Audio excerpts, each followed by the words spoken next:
Le ministre de l'Intérieur et de la Sécurité publique a confirmé que la période de dépôt des candidatures pour les élections législatives anticipées du 19 novembre 2024 ne sera pas prolongée, malgré les demandes des acteurs politiques, date fixée du 28 au 29 septembre de l'année en cours à minuit. En pleine préparation de ces législatives, prévues initialement le 31 juillet 2027, le gouvernement sénégalais tente d'apaiser le climat général dans le pays. Une deuxième réunion s'est tenue samedi dernier avec les représentants de la société civile, des partis politiques, opposition et pouvoir et le ministre de l'Intérieur. Des accords ont été trouvés notamment sur le report du délai de dépôt des listes des candidats, mais deux autres points sont encore en suspens.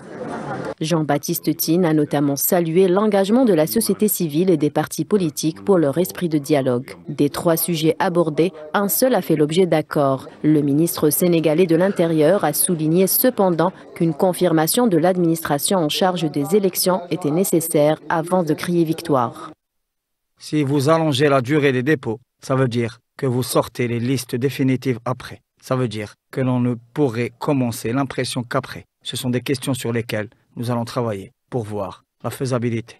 Concernant les deux autres points de discorde qui n'ont pas trouvé de consensus, Babacar Pa, membre du Forum du Justiciable, membre de la société civile, a mis sur la table de la discussion le bulletin unique.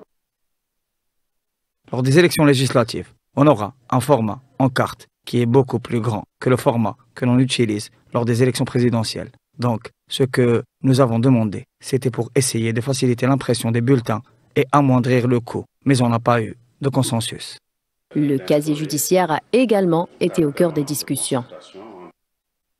Il y a eu des inquiétudes qui ont été soulevées par rapport aux difficultés afin d'avoir un casier judiciaire. Certains acteurs ont proposé aujourd'hui que l'on élimine le casier judiciaire pour réclamer l'élection des 165 députés. Au total, 47 listes de coalitions ou partis sont annoncées, 165 sièges de députés sont à pourvoir, des élections majeures dans l'histoire du Sénégal.